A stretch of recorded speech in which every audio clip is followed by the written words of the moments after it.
Magandang araw po sa inyong lahat, lalong-lalo na po sa mga giliw nating tagapakinig. Ang kwento pong ating mapapakinggan ay tungkol sa magkapatid na Jeros at Jet.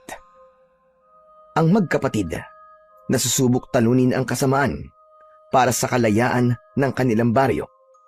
Wala na silang mga magulang dahil ang kanilang mga magulang ay isa sa mga namatay dahil sa pagguho ng lupa.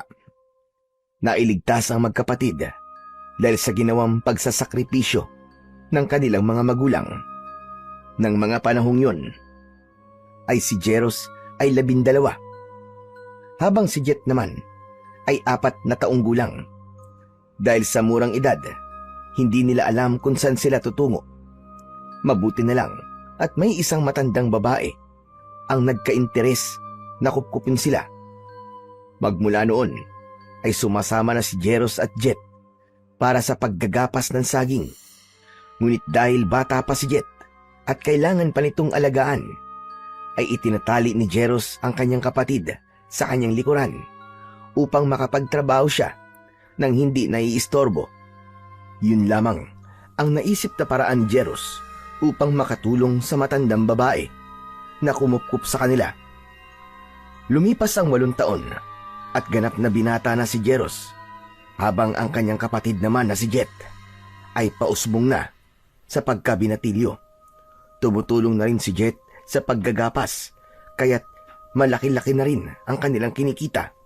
Ngunit dahil gahaman ng kanilang amo na si Mang Leopoldo, ay halos 2 araw nilang sahod ang ikinakaltas sa kanila tuwing linggo ng sahod, dahil ang matandang babae na kumupkup sa kanila ay wala na sa gapasan dahil sa nagkasakit ito, at palagi nang ginagawa ni Mang Leopoldo ang pangbabawas ng sahod sa magkapatid dahil alam niya na hindi ito tulad ni Lola Aida na palaban, habang ang magkapatid naman ay tahimik lamang. Amo, bakit ganun? Wala naman kaming absent ni Jet Bakit kulang ng 2 araw ang sahod namin? Kaya nga po pambili po sana namin to ng gamot ni Lola Aida. Ba't nagrereklamo ba kayo, ha? Sa pamamaraan ko ng pagpapasahod? Hindi naman po sa ganun, amo. Kailangan lang po talaga May sakit po si Lola Aida Abay, wala akong pakialam dun. Sakto lang yan. Walang kulang sa ibinigay ko. O siya alis na. At marami pa sa sahod sa likuran nyo. Tinignan na lamang naming magkapatid ang sobre na hawak nila, habang isang sulyap pa sa amo nilang humihitit ng tabako. Matapos nun ay umalis na ang magkapatid at sabay na tinahak ang daan pauwi sa kanilang tirahan. Bakit ba naman kasi hindi ka pa nagsusumbong kay Lola Aida, kuya Nakita mo naman nagpapagod tayo at hindi nagsasayo ng oras sa sagingan. Tapos sa sahod tayo ng kulang-kulang. Jet, kilala mo si Lola Aida. Kapag tungkol sa atin, halos guluhin niya ang buong baryo. Tsaka may sakit si Lola. Hindi na dapat siya istresin. Bakit kasi hindi na lang tayo maghanap ng ibang trabaho, kuya? Yung hindi matakaw sa pera yung amo. Manahimik ka nga dyan, Jet.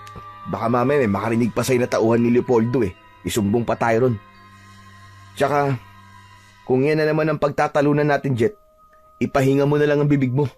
Kita mo naman na hindi ako nakatapos kahit na elementary lang. Mula nang mamatay si nanay at tatay, sa panggagapas na nakatuon ng atensyon ko. Walang trabaho ang tatanggap sa tulad ko, Jet. Kaya pagtutulungan natin yung pag-iipon para kahit ikaw lang, sa atin 2 makapagtapos ay ayos na. Kahit na high school lang, Jet. Para naman hindi ka magaya sa akin na tagagapas na lang habang buhay. Pasensya ka na, kuya. Ayoko lang kasi na inaabuso ni Leopoldo yung kahinaan natin. Ayos lang, Jet. Ang mahalaga naman hindi napapabayaan si Lola Aida at naaalagaan natin siya tulad ng pag-aalaga niya sa atin noong mga bata pa tayo. Maliit lamang ang sinasahod nila sa gapasan ng saging. 200 sa isang araw. Ngunit dahil binabawasan ni Don Leopoldo ang kanilang lingguang sahod na dapat ay 1,200, ay 800 na lang ang kanilang natatanggap dahil sa kasakiman ng kanilang amo. Kuya, ito ang 600 oh. Itatabi ko na lang yung 200 para sa pag-iipon. Salamat, Jet ha. Makakapag-stock tayo ng ilang dilata. Makakabili pa tayo ng gamot ni Lola Aida. Ay nako, buti na lang talaga. Meron akong kapatid marunong umintindi. Ay sus, ayan na naman si kuya. Mamaya niyan, umiiyak na yan. Sira ulo. O siya, dito ka lang muna. Bibili lang ako sa loob ng dilata para may stock tayo sa bahay. Tapos mamaya, sa butika naman tayo bibili. Tumangu-tangu lang si Jet at umupo sa harap ng malaking sari-sari store. Habang siya ay nakaupo, may mag-asawa ang dumaan sa kanyang tabi at bahagyang tumigil sa kanyang harap habang nag-uusap. At dahil nakatapat yun sa bata, ay hindi niya napigilan ang makinig. Ayon sa mga ito, ay may mga natagpuan na bangkay malapit sa sagingan ni Don Leopoldo. Ayon sa mga ito, ay wakwak ang kanilang dibdib. Wala nang lamang loob at dugo. Kinilabutan naman ang batang nakikinig, kaya't nang bumalik ang kanyang kuya, ay agad siyang napakapit dito. Oh, ano nangyari sa'yo, Jet? Ba't parang takot na takot ka? Kuya, umuwi na tayo. Teka, bibili pa tayo ng gamot ni Lola. Sige, bilisan lang natin kuya. Ano ba nangyari sa'yong bata ka? Iniwan kita ng maayos dito ah. Kuya, basta, bilisan na natin. Naglakad na lang sila upang bumili ng gamot. Pagkatapos nun, ay naglakad na sila pauwi. Nadatna nila ang matanda na nasa tabi ng kalan at hinihintay na matapos ang kanyang sinasaing. At agad naman itong pinuntahan ni Jeros at pinaupo. Lola naman, di ba sabi ko po sa inyo, magpahinga na lang po kayo. Pag uwi namin kami na po ang bahala sa mga gawaing bahay. Lalong lalalaan na yuba ko kung hindi ko igagalaw ang mga ito. Ayos na yung ganito. Kesa naman, lagi akong nakahiga o nakaupo. Mas lalong lalala yan, Lola, kung magpapagod po kayo. Nako, Apo, hindi naman pwede na maging pabigat lang ako sa inyo. Nagtatrabaho kayo sa initan habang ako nagpapakarey na sa bahay. Lola Aida, hindi ho ganun yun. Magpahinga kayo para gumaling kayo. Ay nako, kahit na ano pang sabihin mo. Ay teka, nasaan ba si Jet? Nandyan lang po la, kasama ko pong umuwi. Sabay silang lumabas ng kusina at nakita nila si Jet na tulala at para bang malalim ang iniisip. Dahil hindi niya makalimutan ang kanyang mga narinig. At kahit balibaligta rin man ang mundo, ay hindi niya lubos maisip na may taong ganong kasama para sa isang karumal-dumal na tagpo na namumuo sa kanyang isipan. Jet, Apo, ba't parang ang lalim yata ng iniisip mo? Ewan ko ba dyan la? Okay naman kanina yan Tapos bigla na lang naging ganyan. Ano bang iniisip mo, Jet?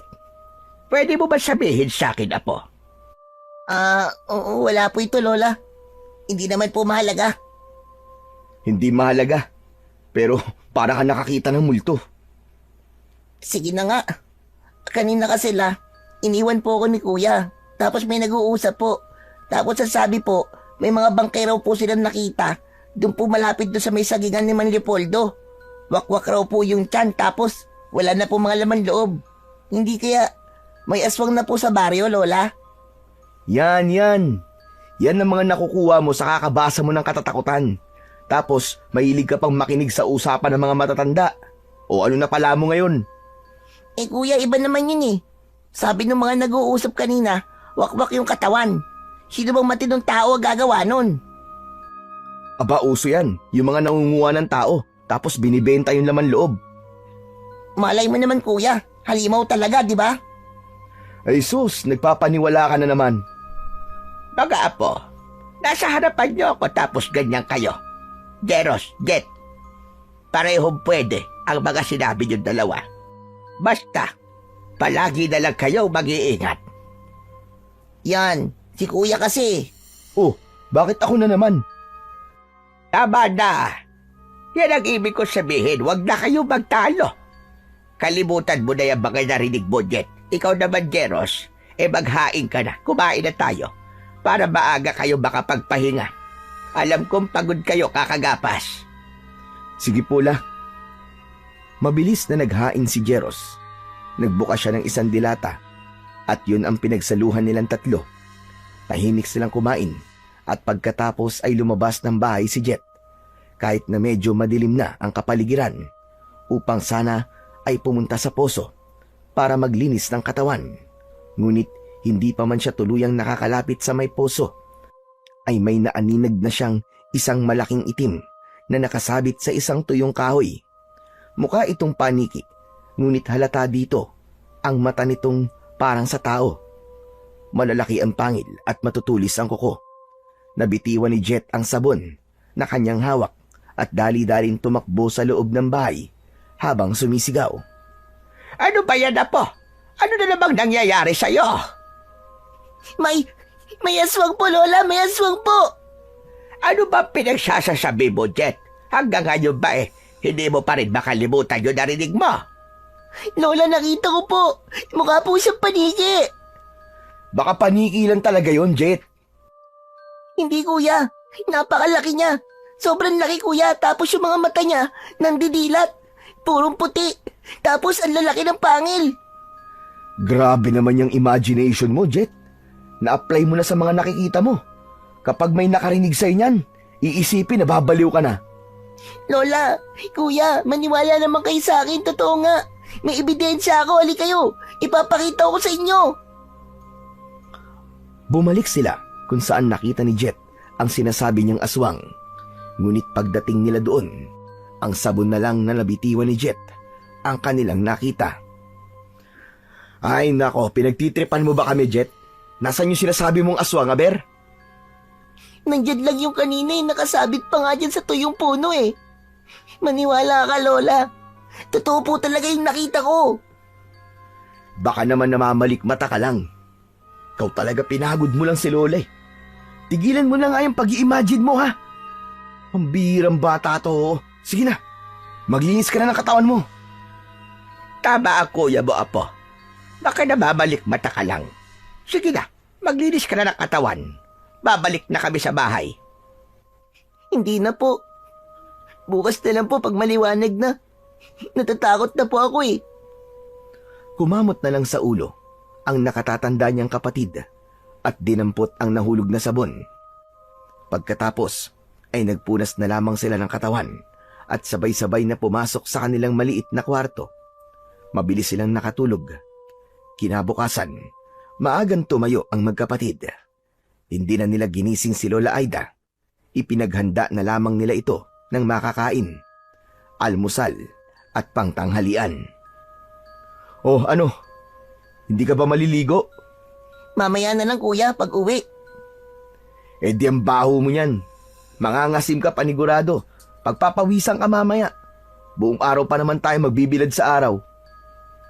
Nagsalita. Hindi ka rin naman naligo eh. Kaya pareho lang tayong babaho nito. Oo na. Ay nako. O siya. Bitbitin mo na yung baon na natin. Baka mahuli pa tayo.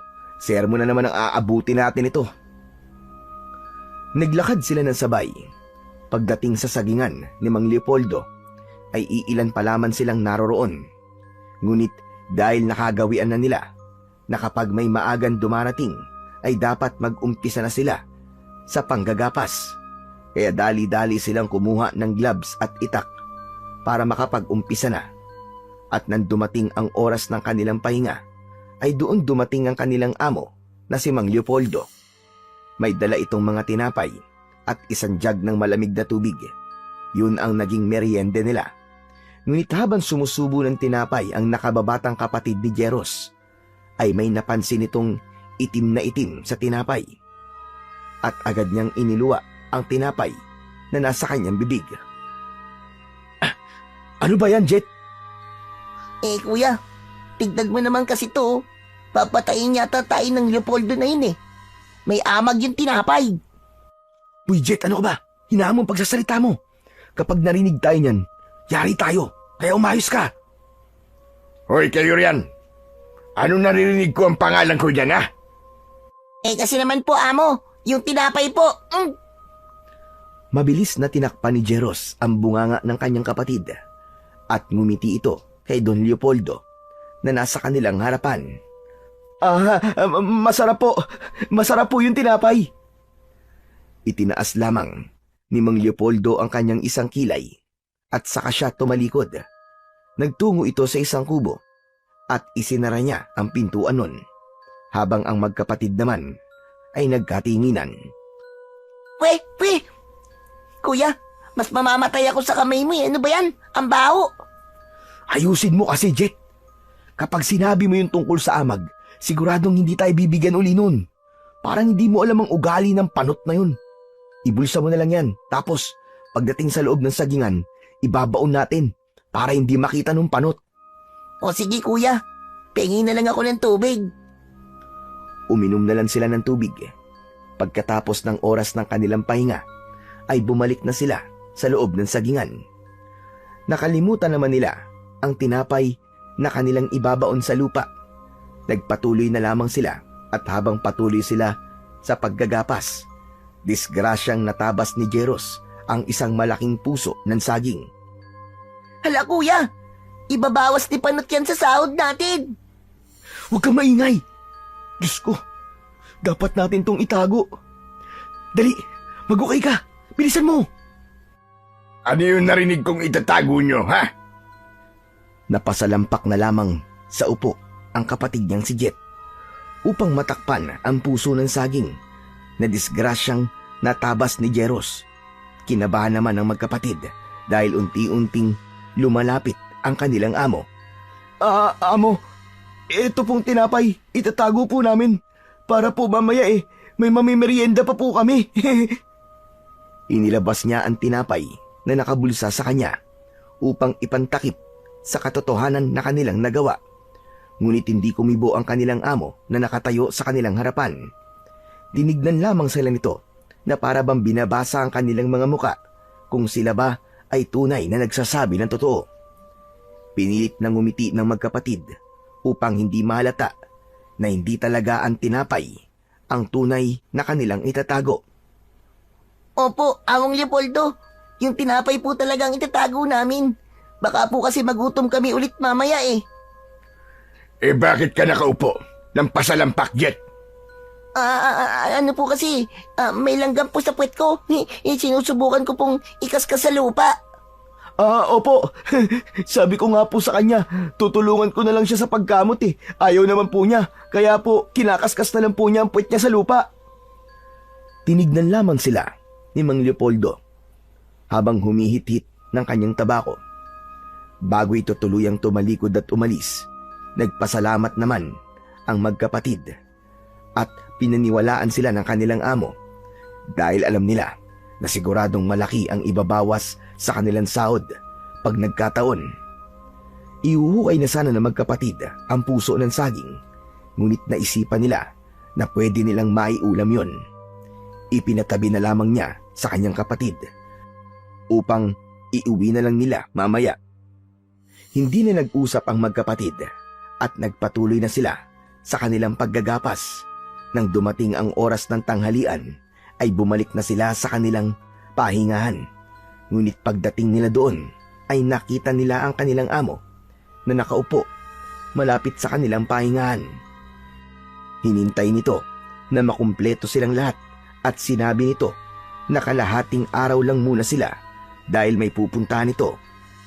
Nagtinginan naman ang magkapatid at agad na tinapos ng kanilang amo ang usapan na yon at sumakay na sa kanyang kotse habang ang magkapatid naman ay hinintay na umalis lahat ng kanilang mga katrabaho.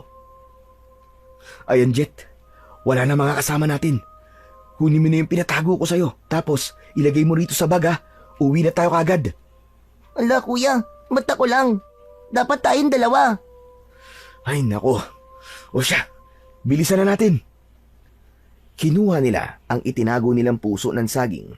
Pagkatapos ay isinilid nila ito sa bag kung saan nakalagay ang kanilang baon at naglakad na lamang sila na para bang walang nangyari. Kuya, paano kung malaman ni Don Leopoldo itong ginawa natin? Bahala na, Jet. Mahalaga, nakalusot tayo ngayon. Nakatakas nga tayo kay Mang Leopoldo. Pero pag nalaman naman ni Lola Aida yung ginawa natin, sigurado naman na pagagalitan din tayo nun. Huwag mo na lang isipin, Jet. Magmadali ka na lang. Makalipas ang ilang minuto, ay narating na nila ang kanilang tahanan. Naabutan nila doon si Lola Aida na kumakain pa lang. Nandun din ang isang kilala bilang magaling na mang-aararo ng mga bukirin sa kanilang baryo. Nagtaka naman ang magkapatid dahil madalang lamang nilang nakikita ang taong yon. Ngunit sa pagkakataong ito ay nasa kanilang bahay si Mang Elpidio na parabang may hinihintay. Mano po, Lola? Mano po? Aba, napaaga yata ang uwi nyo ngayon Ela, may pupuntahan daw po si Don Leopoldo eh. Sabi niya kalahating araw daw muna kami ngayon. Kayo lang? Hindi po, Lola. Kami pong lahat sa sagingan. Mukhang mahalaga po yung pupuntahan ni Don Leopoldo kasi nagmamadali po siya Aba, tamang-tama pala. At hindi na kailangan maghintay nitong si Elpidio. Nakawala kasi yung kalabaw niya. Gusto niya mamayang hapon, tulungan niyo siyang maghanap. Huwag kayo mag-alala mga bata. Bibigyan ko naman kayo ng pakonsuelo. Ang hirap lang talagang maghanap mag-isa Naku, Mang Elpidio, hindi po kami tatanggi dyan. Total naman po maaga po naging pahinga namin kaya kayang-kaya pa po namin maghanap. Teka, may tanda ho ba yung kalabaw nyo? Meron. May telang nakatali sa mga sungay ng kalabaw ko. Kulay pula. Tamang-tama ho. Mas mabilis po kasi maghanap lalo na kapag may tanda yung hinahanap. Siya. Aalis na ako, Lola Aida, Jeros, Jet. Puntahan nyo na lamang ako sa may kakahuyan mamaya, ha? Ingat po kayo, Mang Elpidio. Pag-alis ni Mang Elpidio, ay dali-daling nagpunta si Jeros sa kanilang kusina. Pagdating doon, ay inilabas niya ang malaking puso ng saging na nakapaloob sa kanilang bag. Sinundan naman yun ni Jet. Iniwan nila si Lola Aida sa sala kung saan ito kumakain, habang si Jeros naman ay inuumpisan ng alisan ng balat ang puso ng saging. Inaalis niya ang parteng matitigas nito. Nagtaka naman ang magkapatid dahil parabang hindi nauubos ang matigas na parte ng puso ng saging. Pinagpatuloy lamang ni Jeros ang pagbabalat. Lumapit naman ang kapatid niyang si Jet na nakakunot ang mga noo. Bomba ba yung puso ng saging, kuya? Parang wala lang tayong mapapakinabangan dyan Kukunin ko lang yung pinakamalambot na parte tapos ilalaga ko. Nako, masarap isausaw sa suka yun Pero parang walang katapusan yung matigas na parte, kuya. Lalambot din yan. Ang gawin mo na lang, kunin mo tong mga kalat tapos itapon mo na yung iba. Baka madatnan pa ni Lola to Teka lang, kuya. Pagtalikod ni Jet upang kumuha ng maliit na supot, ay siya namang sigaw ng kanyang kuya dahil sa may liwanag na dumikit sa kanyang palad. Kaya't hindi pa man nakakakuha ng supot ang bata, ay agad na itong bumalik. Kuya, ano nangyayari sa'yo? Jet! Alisin mo tong nasa kamay ko! Ha? Ano ba kasi yan? Yung puso ng saging. Pagkaalis ko, lahat ng balat niya, may mukhang saging sa loob pero kambal tapos nung hinawakan ko, dumikit sa kamay ko Dalian mo, alisin mo na kagad, Jet! Hilahin mo! Tutulungan sana ni Jet ang kanyang kuya. Ngunit nang subukan niyang hilahin ang nakadikit sa kamay nito, ay parang naging magnet ito at dumikit din ang kanyang palad sa bagay na nakadikit sa palad ng kanyang kuya. Sinubukan nilang alisin at hilahin ang bawat isa. Ngunit nang malakas nilang hinatak ang bawat isa, ay may isang liwanag ang lumitaw at siyang dahilan upang mawalan sila ng malay. Nagising na lamang sila sa isang kubo na hindi pamilyar sa kanila at wala rin silang maalala sa mga nangyari. Mga apo ko, gising na kayo. Nako, salamat naman sa Diyos. Lola, ano po ba nangyari? Nakita ko na lang kayo ng kuya mo sa kusina. Pareho kayong walang malay. Aray, ang sakit po ng ulo ko. Di ko alam ang mga nangyari. Kahit nga ako, kuya eh. Ang naalala ko lang, pinuntahan kita sa kusina, yun lang. Ano ba nangyari sa inyong dalawa? Pinakakaban niyo ako. Buti na lang tinulungan ako ng mga kapitbahay natin na madala kayo rito. Nasaan ho ba tayo? Nandito tayo ngayon sa kubo ni Elpidio. Maliban kasi sa kilala siya bilang magaling na mag-aararo, ay kilala din siya sa paggagamot dahil galing ang pamilya niya sa isang angkan na mga albularyo. Kaya dito ko kayo dinala. Hala, oo nga pala, kuya. Nagpapatulong si Mang Elpidio sa paghanap ng kalabaw niya, di ba? Teka lang mga apo, wag naman kayo magmadali. Kaya nyo na ba?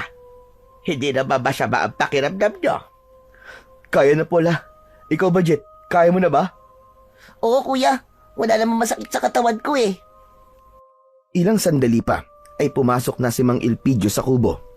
May dala itong hindi kilalang dahon. Nang makita niyang may malay na ang dalawa, nagulat ito. Para bang hindi niya inaasahan na mangyayari yon. Aba, gising na pala kayong dalawa. Bakit po?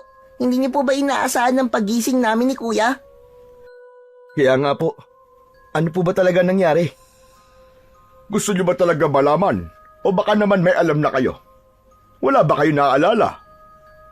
Nagtinginan ang magkapatid na para bang inaalala kung ano ang tunay na nangyari. Ngunit kahit na anong gawing hukay nila sa kanilang isipan, ay hindi talaga nila maalala ang mga nangyari. Kagagaling ko lamang sa inyo. Kung saan kayo nakita ni Lola Aida na walang malay. Maaari ko ba malaman kung saan galing ang puso ng saging na yon? Sa ano po? Sa sagingan po ni Don Leopoldo. Disgrasya ko pong nagapas habang nagtatrabaho kami kanina. Teka, puso ng saging. Alam ba ito ni Leopoldo, mga apo? Hindi nga po, Lola eh. Hindi po namin sinabi ni kuya dahil alam po namin na ibabawas niya po yun sa sahod namin. Kaya tinago po namin. Tsaka inuwi po namin. Nako bahabagin langit. Alam nyo ba na yun ang pinakaayaw ni Leopoldo na gawin ng mga trabahador niya? Kapag nalaman niya yun, sigurado mag-iinit ng gusto ang kanyang ulo. Dati, nung hindi ko pa kayo kasama sa paggagapas, may nahuli siyang isa kong kasabahan. Nag-uuwi ng mga puso ng saging. Hindi naman masasabi at wala kaming matibay na ebidensya. Misteryosong nawala ang taong nag-uuwi ng puso ng saging. Mula ng araw na yon, marami nang natakot na pagnakawan siya. May mga umalis din sa gapasan ng saging dahil sa takot na baka sila ang sunod na mawala. Lola Aida, sandali lang ho. Gusto ko malaman yung dalawa na ang puso ng saging na inyong dinala ay naglalaman ng isang mutya na maaaring matagal na rin na hinahanap ni Leopoldo dahil ayaw niya na may kukuha ng mga puso ng saging. Maaaring kayong dalawa ang pinili ng kambal na mutya. Teka lang ho, Lola. Mang Leopoldo, wala po kami maintindihan Jeros, ang sinasabi kong mutya ay ang dahilan kung bakit nawalan kayo ng malay na magkapatid. Dahil sa oras na may nakakuha nito, hindi lang iisa, kung hindi 2 tao ang kailangan ng mutya para lang mabuo ang kapangyarihan na taglay nito. Marami na sumubok na maghanap ng kambal na mutya ng puso ng saging, ngunit wala sa mga ito ang nagtagumpay. Isa lamang ang ibig sabihin niyan. May nagbabadyang panganib kung kaya't pumili ang mutya ng karapat-dapat. Ano pong ibig sabihin yung panganib, Mang Elpidio? Pasensya na po pero parang wala naman pong katotohanan ng mga sinasabi niyo eh. Tsaka, disgrasya lang po talaga na nagapas ko po yung puso. Kaya paano pong pinili? Hindi lamang disgrasya o nagkataon lang ang bagay na yon. Sigurado ko na kayong magkapatid talaga ang pinili ng kambal na mutya. Siguro, hindi nyo pa maintindihan sa ngayon. Pero sigurado ko sa mga sinasabi ko. Darating din ang oras na malalaman nyo at kayo mismo ang makakasaksi sa kapangyarihan na taglay nito. Hindi na lamang kumibo ang magkapatid, habang ang matanda naman na si Lola Aida ay nag-aalala. Baka sa kanyang muka ang pag-aalinlangan, kaya't iniba na lamang niya ang takbo ng usapan. O siya, kaya niyo naman tumayo. Kaya naman po, La. Tulungan niyo na si Elpidio na maghanap sa kanyang kalabaw. Sige na. Pero la, papalubog na po ang araw eh. Mahanap naman siguro natin yun bago lumubog ang araw, Jet. Sayang yung pakonsuelo na ibibigay ni Mang Elpidio, di ba? Pambili din yun ng gamot ni Lola. Tumango na lamang si Jet sa sinabi ng kanyang kuya, kaya't sabay silang bumaba sa katre at sabay na lumabas, habang si Mang Elpidio naman at Lola Aida ay nagtinginan na parabang nag-uusap ng tahimik. Hindi ko maintindihan kung bakit ang mga bata pa ang pinili ng mutya. May dahilan, Lola Aida, kung kaya't sila ang pinili nito. Hindi basta-basta pipili ang isang makapangyarihan na bagay kung hindi niya nakitaan ang nilalang ng kabutihan. Pero mga bata pa sila, Elpidio. Wala bang paraan para maalis sa kanila ang mutya? Wala, Lola Aida. Dahil ang kambal na mutya ng puso ng saging, ayon sa aking ama at lolo, nang sila ay nabubuhay pa. Kapag ang mutya ng puso ng saging ay dumikit sa katawan ng tao at magkakaroon pa ito ng isa pang kasama, ay magiging parte na ito ng kanilang katawan. Diyos ka, bakit sila pa? Napakabata pa nila para pumasa ng isang mabigat na responsibilidad. Huwag ka nang mag-alala sa kanila, Lola Aida. Hindi ho sila pababayaan ng mutya. Alam niyo naman po, ang taglay na kapangyarihan ng mutya na yon, hindi ba? Oo, Elpidio. Kahit naman nagtataglayo ng isang malakas na kapangyarihan, ay hindi pa rin ako mapalagay dahil ayon sa pangitain ng aking ninuno. Sa matagal na panahon na tahimik na pamumuhay ng mga tao, ay lalaganap ang isang madilim at hindi inaasahang mga halimaw. Paano kung taglay na nga nila ang mutya, pero mapahamak pa rin sila? Hindi naman po siguro mangyayari yun, Lola. Dahil walang sino man ang makakatalo sa kabutihan. Tumingin na lamang sa kawalan ng matanda. Pinipilit na alisin ang pag-aalala sa kanyang puso, habang si Jet at Jeros naman ay patuloy lamang sa paghahanap ng kalabaw na pinapahanap ni Mang Elpidio. Kuya, naniniwala ka ba sa mga sinasabi ni Mang Elpidio? Naku, Jet, kailan mo ba ako nakitang naniwala sa mga ganyan-ganyan? Kuya, para kasing totoo eh. Paano kung hindi? Wala namang masama kung maniniwala tayo, di ba? At saka, hindi ka ba napapaisip na walan tayo ng malay ng sabay? Dala yun ng pagod, o di kaya yung pinakain na tinapay sa atin nung panot nating amo. May mga amag kasi. Ewan ko, kuya. May parte kasi sa akin na para bang nagsasabi na paniwalaan ko sila eh. Ikaw lang. Di naman ako naniniwala sa mga agimat eh. Tsaka sa anting-anting at tsaka mutya. Baka ikaw, mahilig ka magbasa kasi ng mga ganyan-ganyan eh. Ay nako, kuya. Hindi lang naman ako nagsasabi ah. Si Mang Elpidio rin naman ah. Pero sandali lang. Naalala mo ba yung sinabi ni Lola? Ang alin na naman, Jet? Yung nahuling nagnakaw ng puso ng saging tapos bigla daw pong nawala. Hindi kaya dahil yung kay Don Leopoldo? Sa sama ng ugali ng panot na yun, hindi malayo na siya ang may gawa nun. Naku, Jet magdahan-dahan ka sa mga sinasabi mo. Baka mamaya may makarinig yan sa'yo. Isumbong ka kay Don Leopoldo. Yari tayo doon pag nagkataon. Sino naman makakarinig sa atin dito? Tignan mo nga nasa gilid tayo ng ilog. Wala namang ibang tao dito eh. Basta mag-iingat ka palagi sa mga sinasabi mo. Lalo na kapag nandun tayo sa gapasan. Mahirap na. Kilala mo naman yung matandang panot na yun. Mainit ang dugo sa atin. Oo na, kuya. Mag-iingat na ako sa susunod. Nako, padilim na. Di pa rin natin nakikita yung kalabaw. Baka abutin tayo ng dilim dito, kuya. Speaking of kalabaw, Jet. Ayun nasa kabilang ilog. Aba, paano nakarating yan dyan? Aba, malay ko. Hindi na mahalaga yun, Jet. Alam mo ang mahalaga, maiuwi na natin siya. Lulusob tayo sa tubig? Ay hindi, maglalakad tayo sa tubig. Natural, lulusong tayo. Napakamot na lang sa ulo ang batang si Jet dahil sa sinabi ng kanyang kuya. Sabay nilang nilusong ang tubig sa ilog para makalipat. Lumungoy ang binata na si Jeros habang hawak naman niya ang kamay ng kanyang kapatid. Ngunit ang pinagtataka nila kung bakit nakaakyat sila nang walang kahirap-hirap. Kasabay nun ang parang dagta na nasa kanilang mga palad. Ano ba naman yan, Jet? Hindi ka ba nagugas ng kamay? Bakit may mga dagta ang kamay ko? La kuya, ako nga rin may dagta. Baka nga ikaw dyan ang hindi nagugas ng kamay tapos ako pa tong sisisihin mo.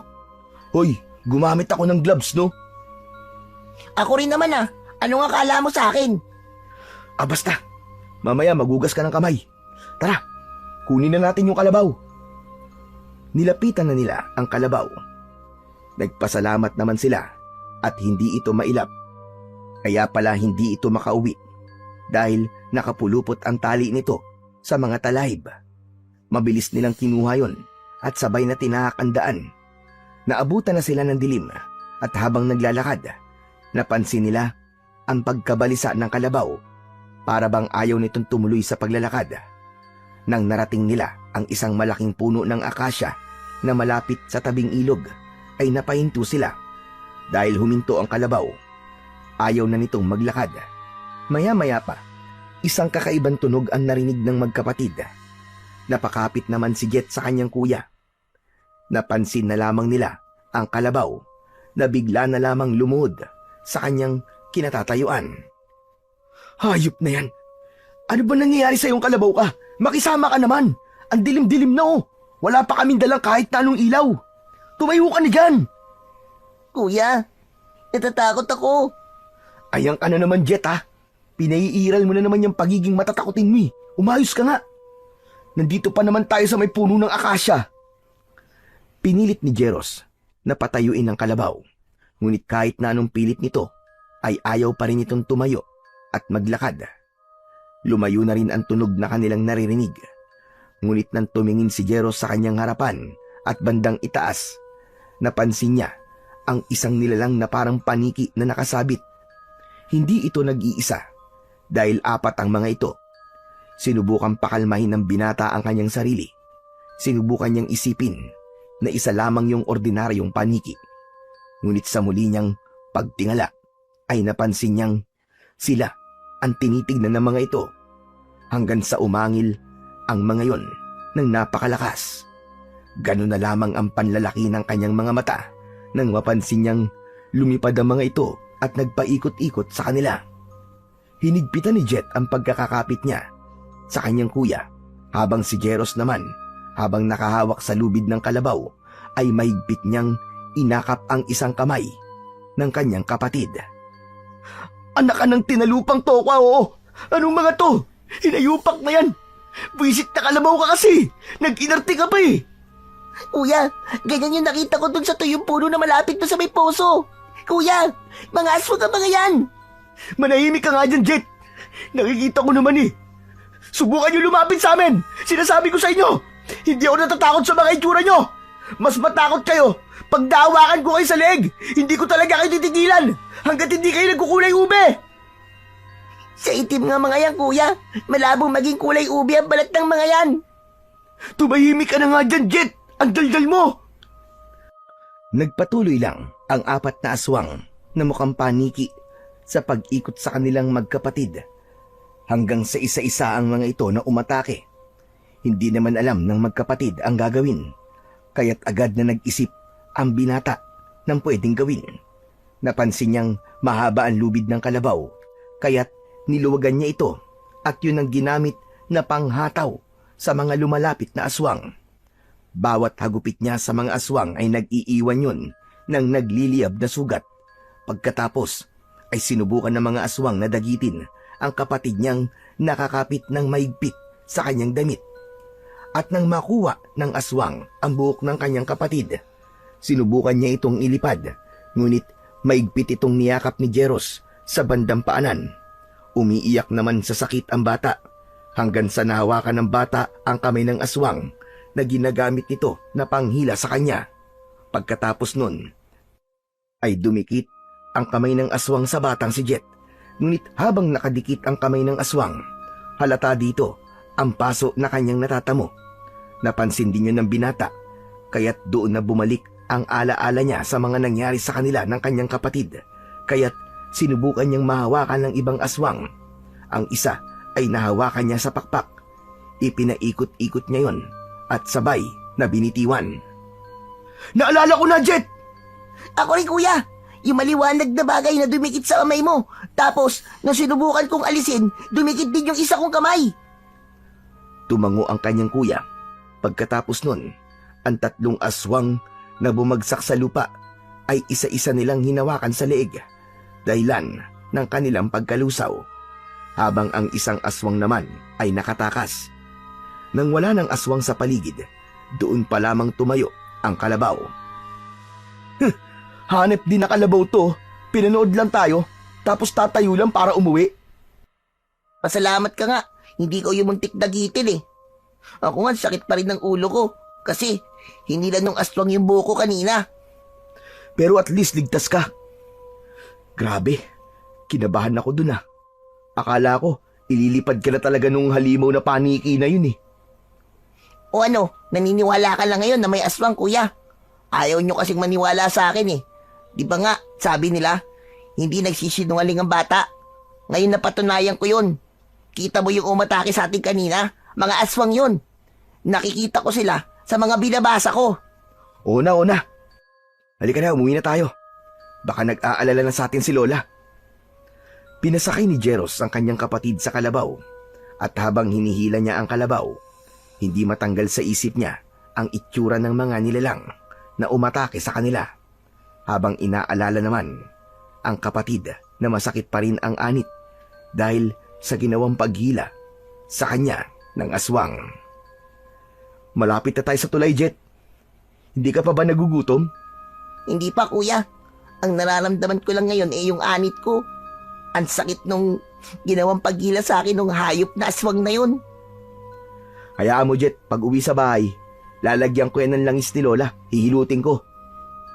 Hindi man masabi ni Jeros, pero halata rito ang pag-aalala at pagmamahal niya sa kapatid niya. Alam niya kasi na ito na lamang at si Lola Aida ang meron siya. Kahit na madalas niyang pagalitan ito, hindi pa rin maalis sa kanya ang pagmamahal para sa kapatid. Makalipas ang kalahating oras na paglalakad, ay nakarating na sila sa kubo ni Mang Elpidio. Ngunit wala silang naabutan na tao roon.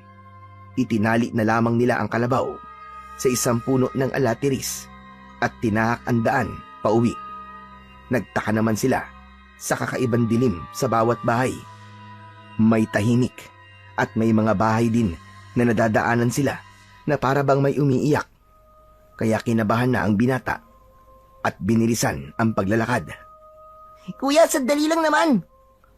Bakit na naman, Jet? Ang sakit na ng mga paa ko eh. Ay nako, hindi ka naman naglakad ng matagal ah. Ang apdi kuya eh. Nilapitan niya ang kanyang kapatid at hindi niya napansin ang galos na meron nito. Doon pa lang naalala ng binata na siya ang may gawa ng bagay na yon dahil sa pagkakayakap niya sa bandang paanan ng kanyang kapatid upang hindi ito matangay ng aswang. Dahil doon, hindi niya sinasadyang nagalusan ng kanyang kapatid. Kaya't bumalot ang kanyang awa para dito.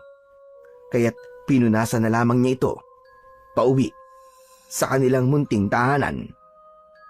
Salamat kuya. Kasi hindi mo ako hinayaan na makuha ng mga aswang na yun.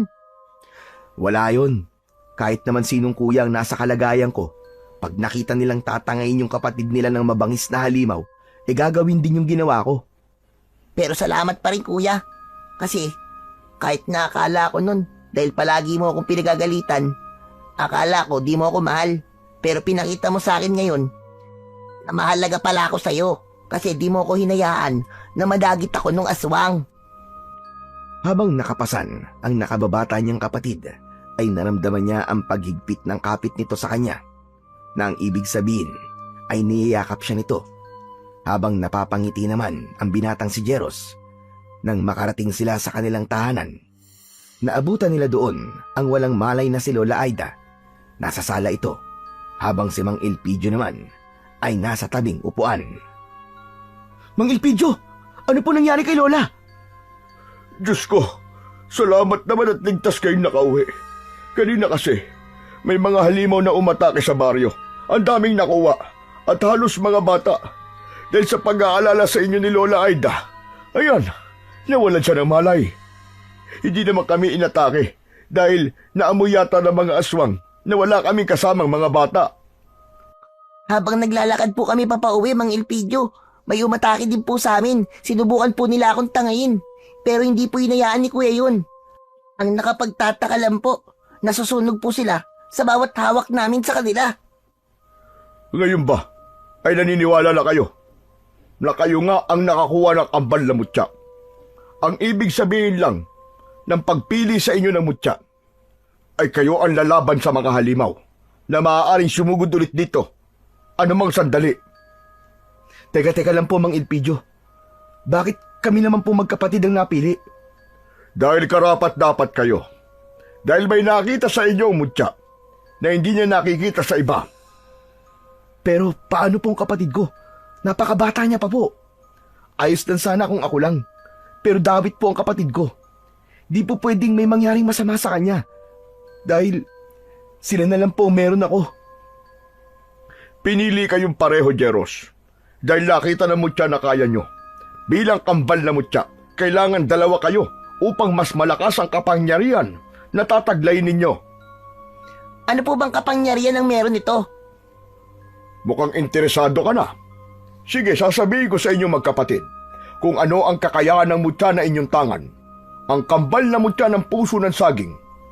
Kung sino man ang dalawang taong magtatangan nito ay magiging malakas. Naglalabas ng isang nakakapasong malagkit na likido. Ngunit gumagana lamang yon sa mga halimaw sa dilim. Sa oras din na ginamit nyo ang matigas na bahagi ng dahon ng saging sa pakikipaglaban, ay magiging taglay nito ang likidong lumalabas sa pareho niyong mga kamay. Ngunit hindi nyo maaaring gamitin ang mutya sa kasamaan dahil kusa itong lalabas sa inyong mga katawan. Hala kuya, tulad dun nangyari kanina. Inaasahan ko ng paglapit sa inyo ng mga aswang dahil nararamdaman nila ang mutya sa inyo. Sigurado kong matagal na din nilang ninanais na makuha ang kambal na mutya. Habang nag-uusap sila, ay nagising ang matandang walang malay. Tinignan sila nito na para bang alalang-alala. Nilapitan naman ng magkapatid ang matanda at parehong niyakap. Habang si Mang Elpidio ay nagpaalam na. Naghapunan na ba kayo, mga apo? Hindi pa nga po, Lola eh. Kumusta na po ang pakiramdam nyo, La? Ayos lang po ba kayo? Wala po bang masakit sa katawan nyo? Ayos lang naman ako. Nag-alala lang ako sa inyong dalawa. Kumain na muna kayo, mga apo. Sige na. Nakahanda na ang pagkain sa lamesa. Tinakpan ko lang.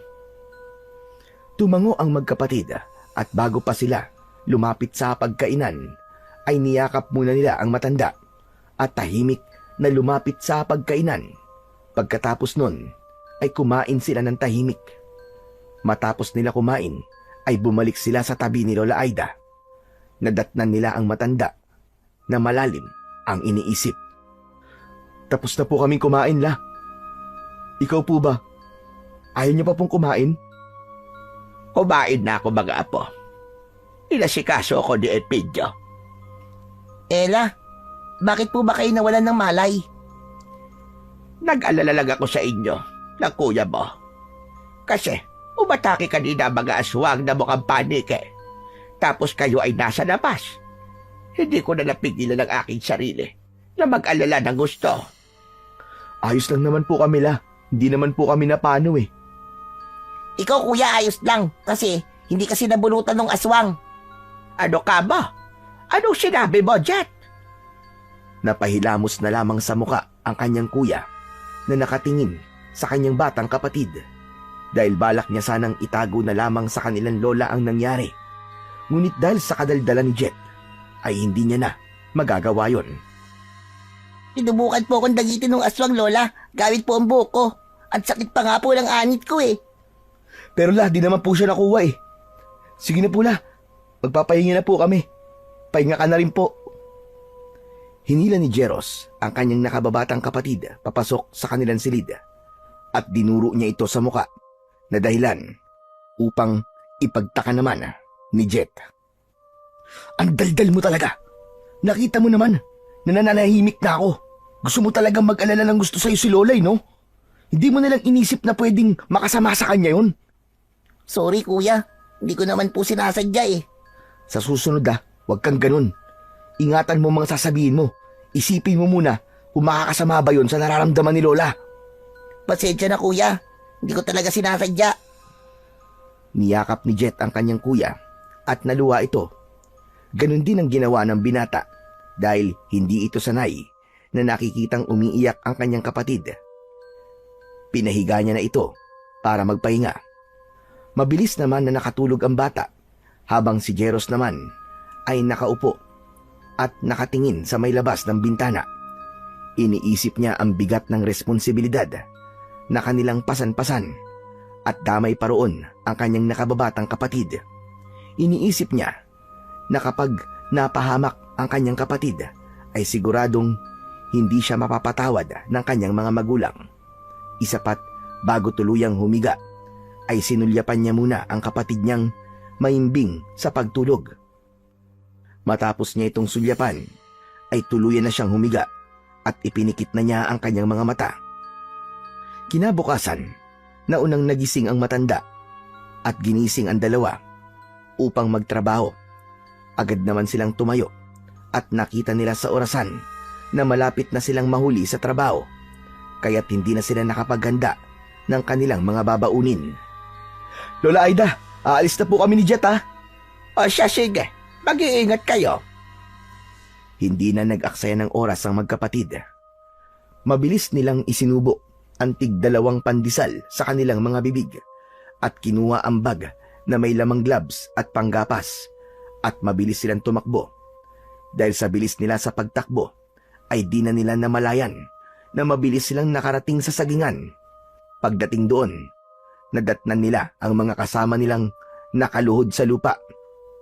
Habang si Don Leopoldo ay may hawak na pamalo, habang may isang lalaki sa tabi niya ang nakaupo sa lupa, hubad ang pang-ibabaw at pang-ibabang saplot at puno ng latay sa katawan. Buti naman at nandito na kayo. Lumuhod kayo at uulitin ko para sa inyo ang bagay na ayaw ko na ginawa ng hinayupak na lalaking ito. Dali-daling lumuhod ang magkapatid at nakaharap sa kanilang amo na nanggagalaiti pa rin sa galit. Hindi naman nila alam ang dahilan kung bakit ganun na lamang kaaga ang galit ng kanilang amo. Nakikita niyo ba ang taong nasa aking harapan? Ang taong ito ay nahuli ng aking mga nagbabantay na nagdanakaw ng puso ng saging sa aking sagingan. Hindi pa siya nakontento at ipinagbibili pa niya ang mga ito. Ang ayoko sa lahat, ang pinagdanakawan ako, lalo na ng puso ng saging. Pinakamaigpit kong ipinagbabawal ang bagay na yon. Di bali sanang saging na lamang ang kanyang kinuha, pero hindi ang mismong puso pa. Matapos niyang magsalita, ay hinagupit niya muli ang lalaking halos may matay na dahil sa sakit na nararamdaman nito. Napapikit na lamang ang magkapatid habang awang-awa sa lalaking sinasaktan ni Don Leopoldo. Maigpit niyang hinawakan ang mga kamay ng kanyang kapatid upang pigilan ang kanyang sarili na tumayo at ipaglaban ang taong halos mapatay na ni Don Leopoldo. Kakahagupit sa katawan nito habang sinasabi ng kanyang utak na sino ba naman ang taong hindi gagawa ng ganun kung halos hingin mo na lamang ang aming mga pagod. Hindi mo buo na ibinibigay ang aming mga sahod at halos kainin mo na ang pera dahil sa iyong kasakiman. Natakot naman ang kanyang nakababatang kapatid at napayakap ito ng maigpit sa kanyang braso habang si Don Leopoldo ay patuloy na hinahagupit ang lalaking puno na ng latay sa katawan hanggang nawalan na ito ng malay at bahagya yun na sinipa ni Don Leopoldo. Hinayupak ka! Huwag kang magkunwari! Bumangon ka riyan at ipakita mo sa akin ang tapang mo tulad ng katapangan mo magnakaw at suwayin ang aking mga pinagbabawal. At dahil hindi na kinaya ni Jet ang mga kaganapang yon, ay mabilis siyang lumapit sa taong nakahandusay. Hinawakan niya sa leeg ito at inilapit ang kanyang tenga sa dibdib nito. Amo, hindi na po siya humihinga. Tapos pinipilit niyo pa po siyang bumangon. Binigyan ba kita, Jet, ng pahintulot na mangialam? Jeros, alisin mo rito ang kapatid mo bago magdilim ang paningin ko at madamay siya sa galit ko. Jet, ano ka ba? Anong ginagawa mo? Bumalik ka nga rito! Hayaan mo ako, kuya. Matagal na ako nagtitimpi sa panot na to eh. Anak ng 7 kalabaw, oo. Yari na! Anong sinabi mo? Ang sabi ko, oo, hindi nyo nga ako binigyan ng pahintulot, Don Leopoldo. Pero wala po kayong karapatan kasaktan ng mga tao walang ginawa kung di maghanap buhay lang. Maghanap buhay? Matatawag mo bang hanap buhay ang pagnanakaw, ha, bata? Hindi po pagnanakaw ang ginawa niya. Kinukuha niya lang po ang dapat para sa kanya. Hindi po ba pagnanakaw rin po ang ginagawa niyo sa amin? Kasi ninanakaw niyo po ang karapatan ng mga tao para magsalita. Halos hingiin niyo na lang po ang pagod namin. Pagdating sa sahuran, halos 2 araw po sa sahod namin ang ibinabawas niyo. Minsan 3 pa nga eh. Ginaganito ho ba namin kayo? Hindi po, di ba? Kaya't kahit sino talaga ay gagawin ang ginagawa ni Manong. Hindi ko sinasabing maganda po ang ginawa niya. Pero hindi po sa lahat ng oras ay tama po ang mga pinagagagawa ninyo. Halos patayin niyo na nga po kami. Pinapakain niyo po kami ng tinapay na may amag at papainumin ng tubig na may kalawang. Anong klaseng tao po ba kayo? Ay mali. Hindi nga pala kayo tao. Kasi pinapakita niyo na mas masahol pa po kayo sa hayop. Hayop! Hayop! Hayop! Nagpantig naman ang tenga ni Don Leopoldo nang marinig niya ang salitang hayop. Kaya't sa inis nito sa batang nakaupo at hawak ang braso ng nakahandusay na lalaki, ay hahagupin sana niya ito ng kanyang hawak na pamalo. Ngunit agad itong nahawakan ng binatang si Jeros. Don Leopoldo, yan po ang wag na wag niyong gagawin sa kapatid ko. Dahil kahit mas matanda po kay sa akin, kapag sinubukan yung pagbuhatan ng kamay ang kapatid ko, ay magkakasubukan po tayo rito. Yan ang pakakatandaan nyo. Aba, sinusubukan niyo ba ako magkapatid? Hindi niyo pa ako lubusang kilala. Baka pag nalaman niyo kung anong klaseng tao ang karap niyo, magsibahaga ng mga buntot niyo at mawala ang tapang sa inyong mga balat. Hindi po kami natatakot sa inyo. At saka hindi na po namin kailangan makilala pa kayo ng gusto. Sapat na po na nakita na namin kung gaano kasama ang pag-uugali ninyo. Kung ganon, mga bata, kaladkarin niyo mga to at huwag nang papapasukin sa akin sagingan. Dito na magtatapos ang pagtatrabaho niyo rito. Huwag niyo pong subukan na hawakan kami dahil hindi niyo na kailangan pang pakaladkad kami. Bukas ang gate niyo. Lalabas kami ng kusa ng kapatid ko.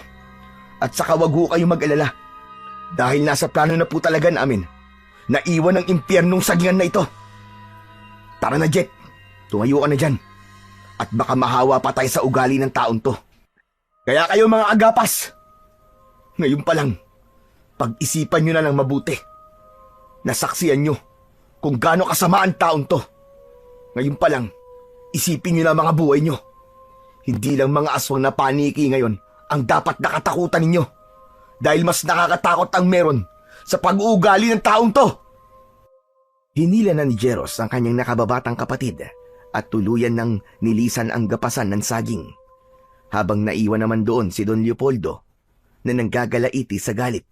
Literal na hindi na mabasa ang kanyang itsura at isang bagay lang ang siyang pumasok sa kanyang isipan. Jet, ba't mo naman kasi ginawa yun? Nakita mo naman kuya, di ba? Napatay niya na yung tao. Kailangan nating isumbong yun sa barangay. Huwag na tayong mangialam, Jet.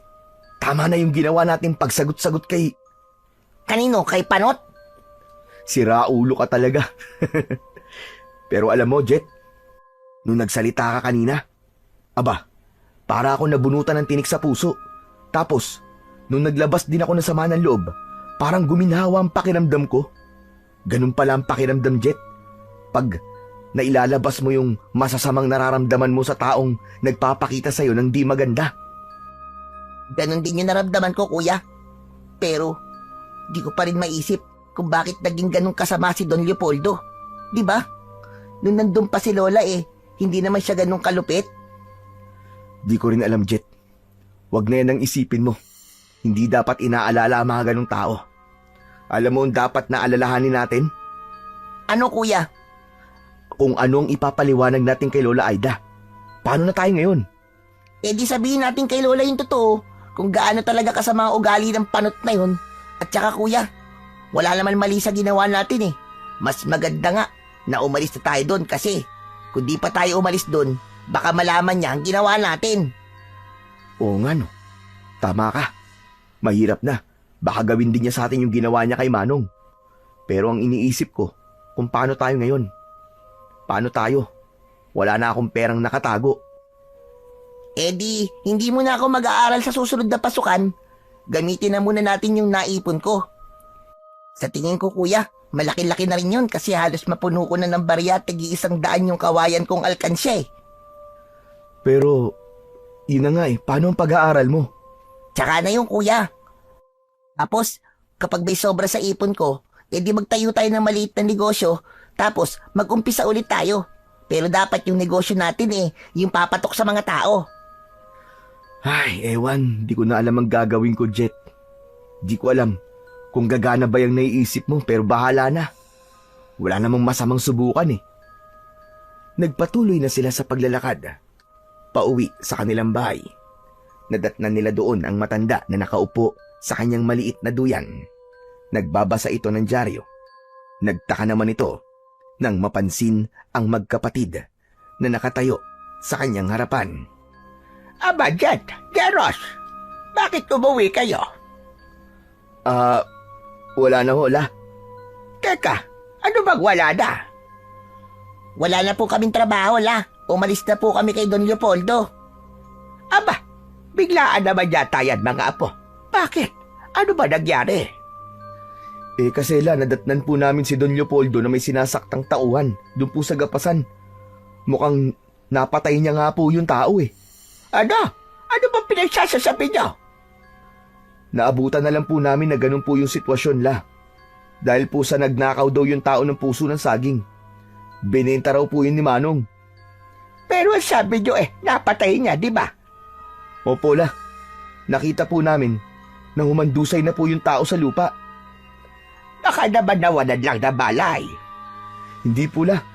Nilapitan po ni Jet yung tao Pinulsuhan po niya at pinakiramdaman ng puso. Hindi na po humihinga yung tao, La. Diyos ko, bakit kayo nangialam? Bakit po, Lola? May mali po ba sa ginawa namin? Nakapatay na po siya ng tao. Diyos mio, mga apo, hindi niyo dapat ginawa yon. Hindi niyo dapat pinakialaman ang mga ginagawa niya. Hindi niyo alam ang mga kaya niyang gawin. Alam ho namin, La. Kaya niyang pumatay ng tao, pero La, walang masama sa ipaglaban namin ng tama. Dahil nagawa lang po yun ng taong yun, dahil hindi siya maayos magpasahod Laging kulang po ang binibigay niya. Hindi lang yun, La. Halos patayin niya po lahat ng tao. Papakainin niya kami na may amag na tinapay at pinapainom niya po kami ng tubig na may kalawang. Pero sana, hindi na kayo nakialam pa. Dapat umalis na lamang kayo at pinabayaan siya. Dahil kahit noon pa, ay ganun na talaga ang taong yon. Nang minsang ninakawan siya, misteryosong nawala ang taong yon. Kaya nakakatakot para sa inyo. Diyos ko, madali kayo mga apo. Magligpit kayo ng mga kagamitan nyo. Aalis na tayo rito. Teka, La. Bakit po ba takot na takot kayo? La, hindi po ako natatakot sa kanya. Kung may sasaktan po siya na isa sa inyo ni Jet, ay ako ang makakalaban niya. Sisiguraduhin kong hindi niya gugustuhin na saktan ng isa sa inyo. Dahil tahimik lang ako, La. Pero hindi ko pa pinapakita ang ugali ko pag nagalit ako. At saka, La, hindi ba siya natatakot na baka makulong siya dahil sa mga ginagawa niya? Hindi uso kay Leopoldo ang matakot sa mga parak. Mga apo, nakikiusap ako sa inyo. Umalis na lamang tayo rito. Hindi, La. Kung ano man ang masamang gagawin sa atin ng panot na yun, haharapin natin. Hindi ako natatakot sa kasamaan ng ugali niya. Pumasok na lamang sa kanilang silid si Jeros. Sabay nun ang paghila niya sa kamay ng kanyang nakababatang kapatid. Hindi sila lumabas ng bahay para kumain. Maghapon lamang sila na nasa loob ng kanilang kwarto. At binibilang ang ipon ni Jet. Tuwang-tuwa naman sila dahil sa dami ng ipon nito. Ngunit maya-maya pa ay narinig nila ang kanilang lola na may kausap sa labas. Dala ng kuryosidad ay lumabas sila upang tignan ang taong nasa labas. Pagdating doon, nadatnan nila si Don Leopoldo na nakaupo sa kanilang sala. Nakangiti ito sa kanila. Bakit ka napadaan dito, Don Leopoldo? Lola Aida, nandito ko para humingi ng pasensya sa mga apo mo. Tanggap ko ang pagkakamali ko. At siguro, nakarating na rin sa inyo yung taong pinagmalupitan ko. Huwag kayong mag-alala at maayos na ang lagay niya. Nagpapagaling na lamang siya sa ospital at kasama niya ang pamilya niya. Binigyan ko na rin siya ng malaking halaga para hindi siya kagad bumalik sa trabaho. At atupagin na muna niya ang pagpapagaling niya. Diretsuin niyo na po kami. Ano po ba talagang sadya niyo? Gusto kong bumalik na kayo sa gapasan ng sagingan ko. Malaking kawalan kasi kayo kung aalis kayo. Dahil kayo lamang ang pinakamasipag sa gapasan. Pinapangako ko na hindi na ako kulang na magpapasahod. At para sa inyong dalawa, daragdagan ko pa ang sahod nyo. Doble sa isang araw. Hindi na po. May naipon na po kami ni Kuya. Magninegosyo na lang po kami. Oo, Don Leopoldo. Hindi na po kami babalik doon. At saka, maging mabuti na lang po kayo sa mga tauhan nyo para hindi po nila kayo iiwan. Kung wala na po kayong ibang sasabihin, pwede na po kayong umalis. Nawala ang pagkakangiti ni Don Leopoldo sa sinabi ni Jet at Jeros. Kaya hindi na ito nagsalita. Tumayo na ito sa kanyang pinag-uupuan at tinignan ng binata at ang bata, pati na rin si Lola Aida. Saka mabilis na lumabas sa kanilang bahay na walang anumang iniwan na salita.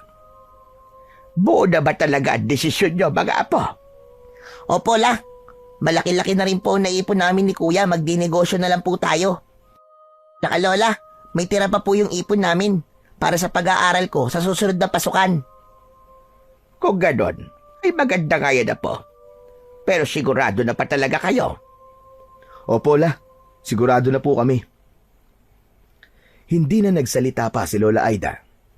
At dahil naman sa saya ng magkapatid, ay kumuha sila ng halagang 500 sa kanilang ipon at nagpunta sa bayan upang bumili ng isang buong manok na luto na.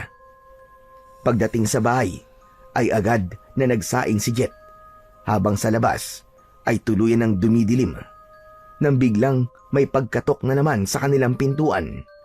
Pinagbuksan yun ni Lola Aida habang ang magkapatid naman ay nasa kusina at nag-aasikaso ng hapagkainan. Madalang lamang yun dahil sa loob ng 1 taon, ilang beses lamang sila tumitikim ng masasarap na ulam. Lumabas ng kusina ang binata upang tignan kung sino ang taong pinagbuksan ni Lola Aida. Oh, Mang Elpidio, nandiyan po pala kayo. Tamang-tama po, naghahanda po kami ng pagkain. Madalang ho ito, kaya't sabayan niyo na po kami. Nako, paano ba yan? Busog pa naman ako. Pero nakakahiya naman na tumanggi sa grasya. Nandito nga pala ako para kumustahin kayo ni Lola Aida. Nako, ayos naman ako, Elpidio. Salamat sa pag-aalala. Halika, umupo ka na muna din eh. Iniwan ng binata si Mang Elpidio at Lola Aida sa kanilang sala. Bumalik na ito sa kusina. Maya-maya pa, matapos nilang maghain, ay tinawag na nila ang dalawa sa sala. Agad namang nagtungo sa kusina ang dalawa at umupo sa pagkainan. Maya-maya pa, ay umupo na rin ang magkapatid at sinabi ng binata na magdadasal muna sila bago kumain. Magpapasalamat sila sa pagkain na nasa kanilang harapan. Si Jet ang nanguna sa pagdarasal na yon. Matapos nila sa pagdarasal, ay isa-isa na silang kumuha ng kanin at ulam.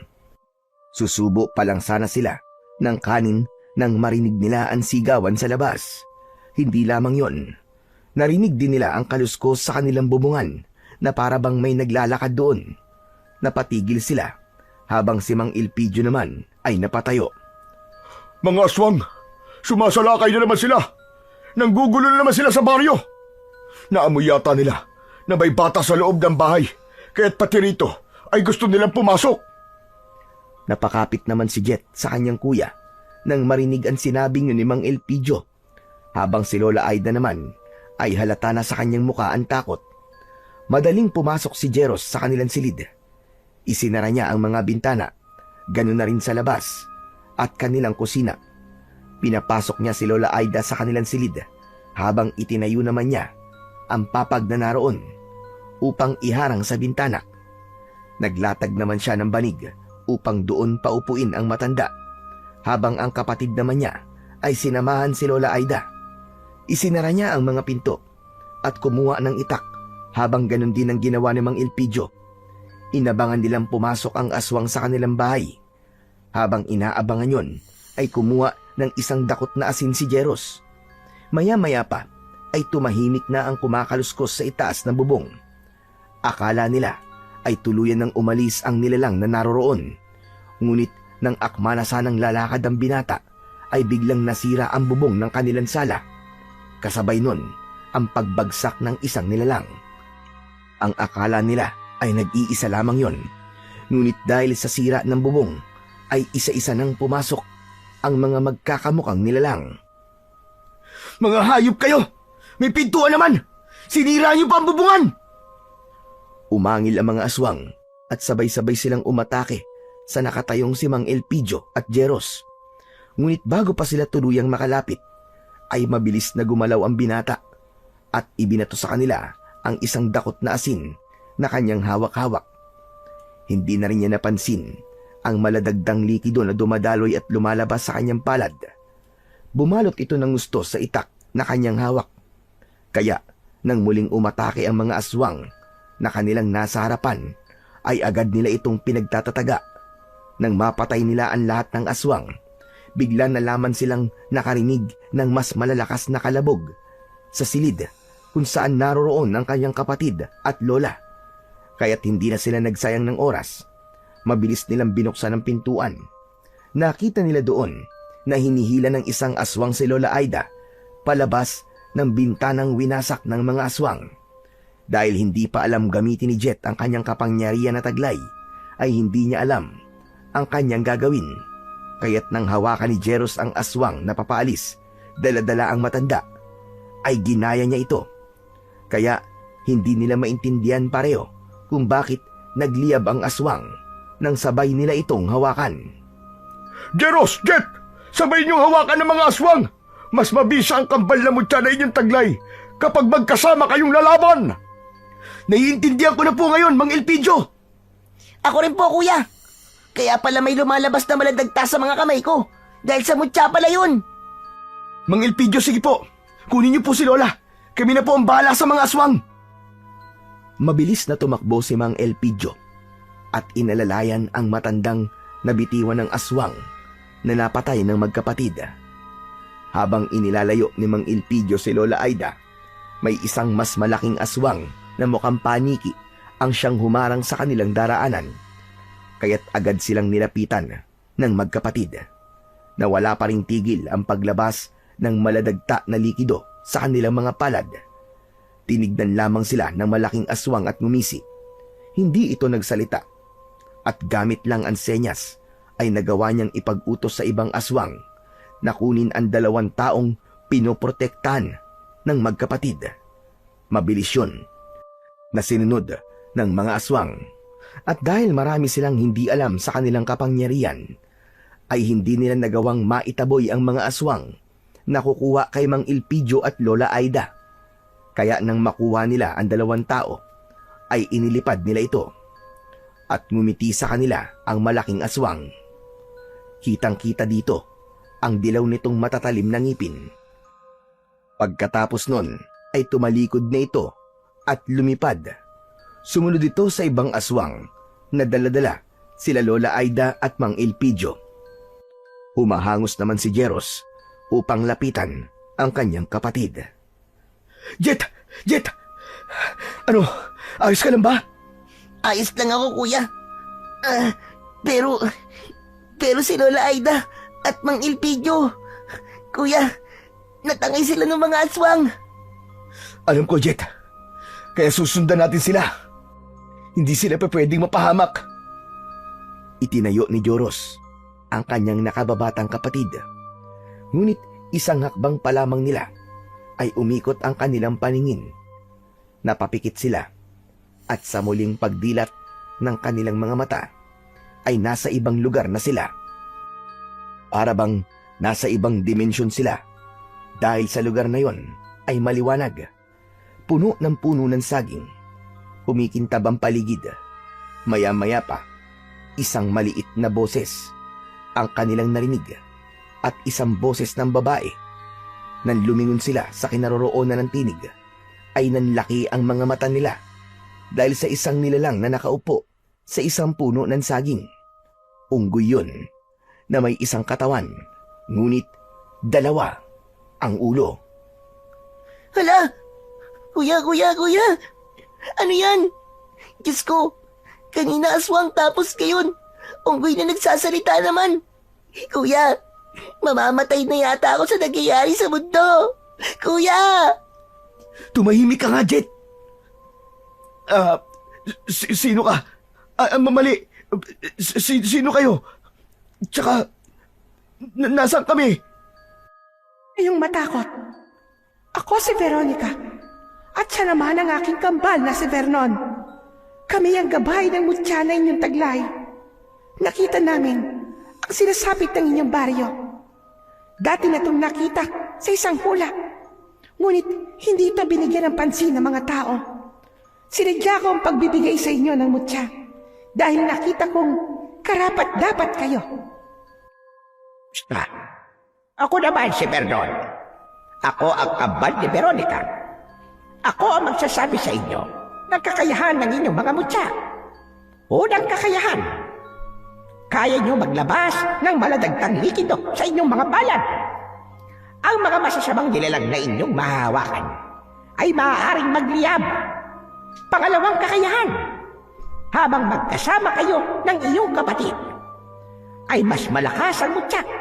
At ang pinakahuli sa lahat, kapag ang ginamit ninyong sandata ay ang matigas na bahagi ng dahon ng saging, ay mas malakas kayo. Sa bawat hagupit na inyong pakakawalan, ay magiging sanhi ng kamatayan ng masasamang nilalang. Teka, kayo po ang nakakaalam ng kapangyarihan. Bakit hindi nyo na lamang po kami tulungan? Sapagkat kami ay gabay lamang. Hindi kami maaaring makialam sa gulo na nasa labas sa aming mundo. Tama ang ating kambal na si Veronica. Kaya ibinigay namin sa inyo ang mutya upang kayo ang tatapos sa gulo ng inyong baryo. Magbibigay pa ako ng isang malapit na kasagutan. Ang tunay ninyong kalaban ay dati nyo lang nakakasalamuha. Kilala nyo bilang isang malupit na tao. Tama si Vernon, mga bata. Yun lang ang aming maitutulong. Sana ay mapagtagumpayan ninyo ang inyong pagsubok. Paalam! Minsan pa ay umikot ang paningin ng magkapatid. Napapikit silang muli at sa muli nilang pagdilat ay nagbalik na sila sa lugar kung saan sila nagmula. Anak ng nalintikan na. Paano natin susundan yung mga aswang? Ay, ano ba yan? Anong gagawin natin ito? Saan natin hahanapin sila Lola Aida? Ano sa tingin mo, Jet? Maglakad-lakad kaya muna tayo. Hinawakan ni Jeros ang kamay ng kanyang kapatid at naglakad sila ng sabay. Ngunit si Jet ay wala sa sarili. Hanggang sa may naamoy silang mabaho na parabang nabubulok na katawan. Napatingin sila sa isang talayb. Nilapitan yun ni Jeros at habang lumalapit ito ay mas lalong nangangalingasaw ang amoy na nabubulok. hinawi niya ang talahib at tumambad sa kanya ang katawan ng isang pamilya. Isa doon ang lalaking napatay ni Don Leopoldo. Hayop na yun! May mga patay dito, Jet! May patay na tao! Pinuntahan ng batang si Jet ang mga patay na tao na sinasabi ng kanyang kuya. Nakita niya nga doon ang isang pamilyang walang buhay. Wakwak ang dibdib at tiyan ng mga ito at nakadilat pa ang mga mata. Kuya, mukhang alam ko na kung sino may pakana ng lahat ng ito. Pakinggan mo ko sa lahat ng clue na ibibigay ko. Una, pinagnakawan raw si Don Leopoldo at bigla daw nawala yung tao. Pangalawa, yung mga narinig kong mag-asawa na nag-uusap, nabanggit nila na yung mga tao daw na natagpo ang walang buhay ay nakita malapit sa sagingan ni Don Leopoldo. Tapos si Manong, na pinag-aagupit ni Don Leopoldo. Diba? Ang sabi niya nasa ospital to, kasama ang pamilya. Pero nandito at patay na sila. Tapos, yung sinabi sa atin kanina nung nagpakilalang gabay, na nakasalamuhan na raw natin ang may pakana at kilala natin bilang isang malupit na tao. Kuya, malinaw na malinaw yun na si Don Leopoldo ang may kagagawa ng lahat ng ito. Diba? Teka, Jet. Sigurado ka ba sa mga sinasabi mo? Kuya, hindi ka ba nakinig sa mga sinabi ko sa'yo? Napakalinaw na nga nun, hindi ba? Sigurado ko na si Mang Leopoldo na nga ang may pakana ng lahat ng ito. Kung ganun, Jet, magbabayad siya sa kahayupan niya. Sisiguraduhin ko mapapatay ko siya. Kapag may nangyaring masama kay Lola Aida, humanda talaga siya sa akin. Sige na, pumunta ka na ng barangay. Ipagbigay alam mo na tagpuan nating mga katawan dito. Tapos ako, didiretso na ako sa sagingan. Kukuha ko ng pwede nating magamit na sandata. Tapos ikaw, susunod ka sa akin doon ha. Papasok tayo sa mansyon. Sigurado ako na hindi sila malayo rito. Ngayon malinaw na sa akin kung bakit ayaw ni Don Leopoldo na nakawin ng mga puso ng saging. Dahil ayaw niyang maunahan siya sa mga mutya. Sige na, aabangan kita sa kubo ni Don Leopoldo. Tumango na lamang si Jet at mabilis niyang tinahak ang daan patungong barangay, habang si Jeros naman ay tinahak ang daan patungong sagingan. Pagdating niya doon, napansin niya ang paligid. Napuno ito ng ingay na parabang sa tuko. Mabilis niyang inakyat ang bakod. Hindi naman siya nahirapan dahil sa tulong ng dikit ng dagta na lumalabas sa kanyang mga palad. Pagpasok niya, dumiretso agad siya sa sagingan at namili ng matandang dahon ng saging para sa matigas na bahagi na kanilang magagamit sa pakikipaglaban. Maya-maya pa, nakita niya ang kanyang kapatid na paakyat na rin ng bakod, kaya agad siyang pumunta sa kubo na kanilang pinag-usapan. Bit-bit ang mga nilinisan na tangkay ng dahon ng saging. Binigyan niya ng isa ang kanyang kapatid at binulungan ito na dahan-dahan silang papasok sa malaking mansyon. Magdahan-dahan ka lang. Papasok tayo ng mansyon nang walang makakapansin. Hawakan mo ang kamay ko, Jet. Huwag kang lalayo sa akin, ha? At kahit na anong mangyari, huwag mong bitiwan ang kamay ko. Maliwanag ba? Maliwanag po, kuya. Pero teka lang.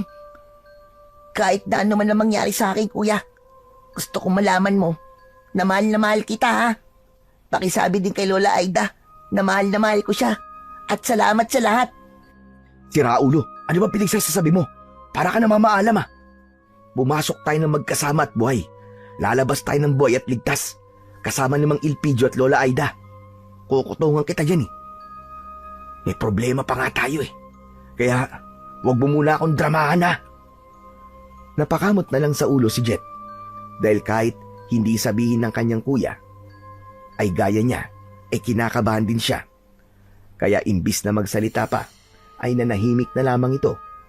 At habang naglalakad sila patungo sa mansyon, hindi nila namalayan ang kumpulan ng mga langgam na naapakan ni Jet. Kuya, may langgam! Ano ka ba, Jet? Huwag ka maingay! Kuya, may langgam nga! Sabi na huwag ka maingay at huwag kang magulo.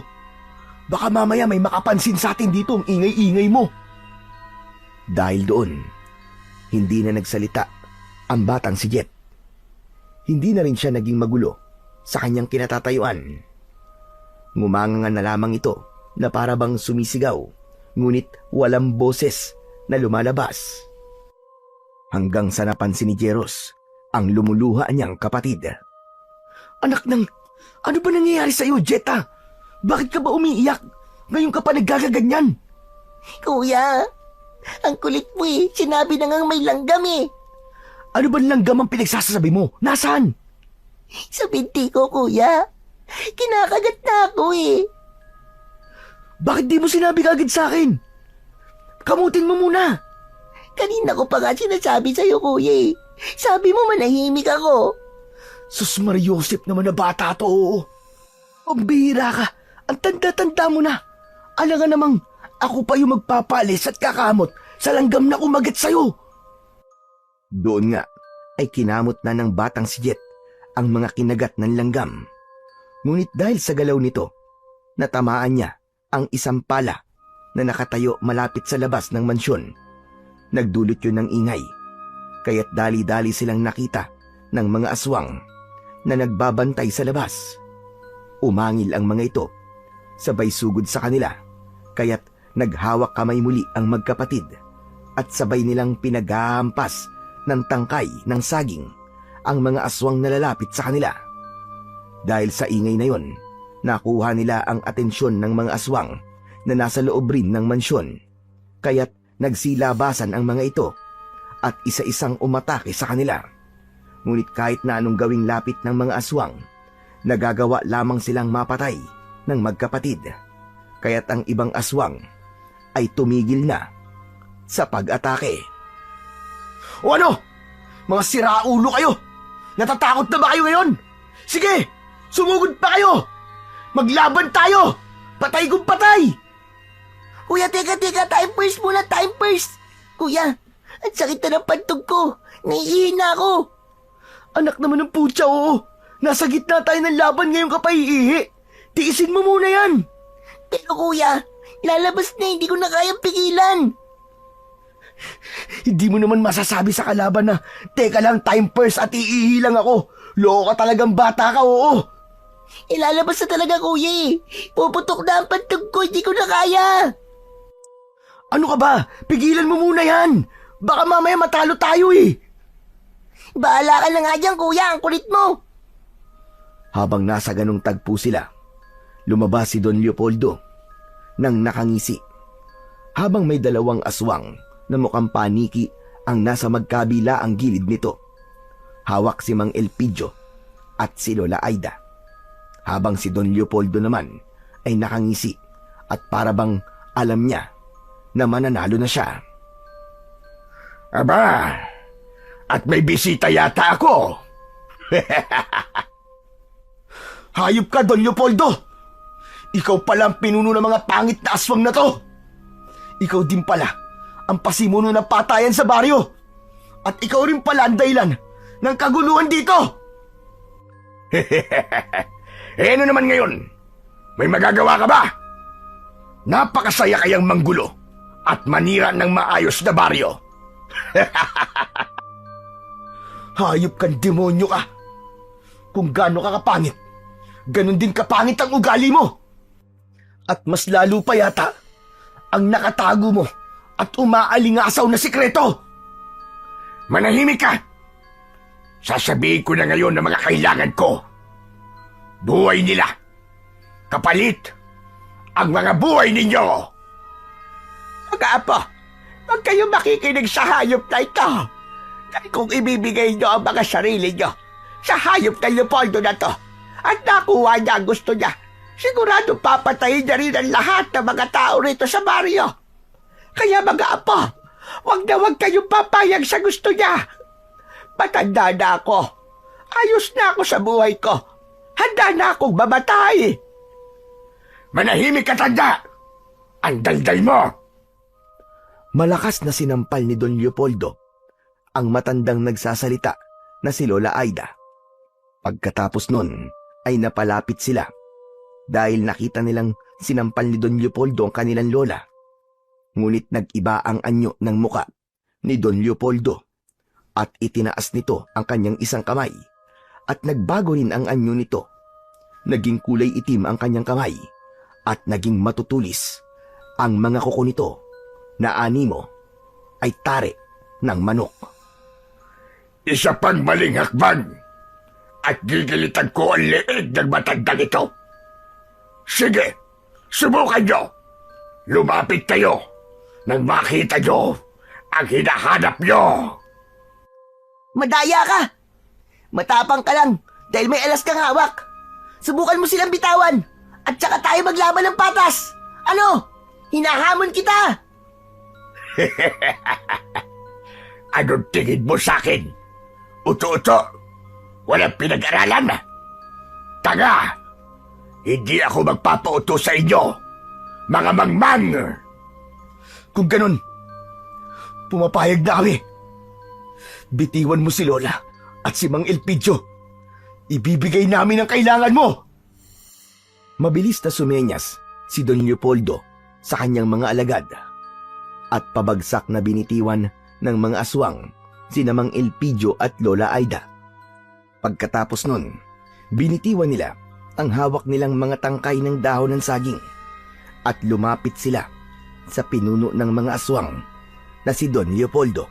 Nung una ay ayaw pan sumama ng kanyang nakababatang kapatid. Ngunit kumindat ito at mabilis naman naintindihan ni Jet ang ibig iparating ng kanyang kuya. Kaya nang makalapit sila, sakto pa lamang silang hinawakan sa leeg ni Don Leopoldo, ay agad nang gumalaw ang magkabilaan nilang kamay. Sabay nila yung inilapit sa leeg ng aswang na kanilang kaharap. Ngunit napansin nila nang masaktan nila ang pinuno ay umangil ang mga alagad nito. Ang iba ay nasusunog sa leeg, kaya't agad silang binitiwan ng halimaw na si Don Leopoldo. Ngayon, alam na namin ang kahinaan nyo. Mga diablong buang kayo. Wala ka lang takas ngayon! Diablong buwang ka! Hayop kayo. Hindi kayo tumutupad sa usapan. Walang dahilan para tumupad. Kung kapalit naman nun, ay ang buhay ng mga tao sa buong baryo. Humanda ka! Oo! Humanda ka ngayon! Dahil matitikman mo ang bangis na mga taong hinamak mo! Naghawak kamay muli ang magkapatid. Sabay nun ang pagdampot nila sa kanilang mga sandata. Mabilis naman na nagbagong anyo ang aswang na si Don Leopoldo. Nagmuka ulit itong malaking paniki na kulay puti lang ang nakikita sa kanyang mga mata, habang ang mga tenga nito ay tumulis palalo. Tinubuan rin ito ng malalaking pakpak. Mabilis naman ang ginawang pagkilos ng magkapatid. Natatamaan sila ng mga kalmot, ngunit hindi sila napupuruhan. Hanggang sa nahampas ng malakas ni Jeros ang mga pakpak ni Don Leopoldo. Akma na siyang lilipad upang makalayo, ngunit hindi pa man siya tuluyang nakaangat sa lupa, ay mabilis nang nahawakan ng magkapatid ang magkabilaang paa ng halimaw. Kaya't ipinaikot-ikot nila yon at binitiwan. Nang binitiwan nila yon, ay gumulong yun sa lupa.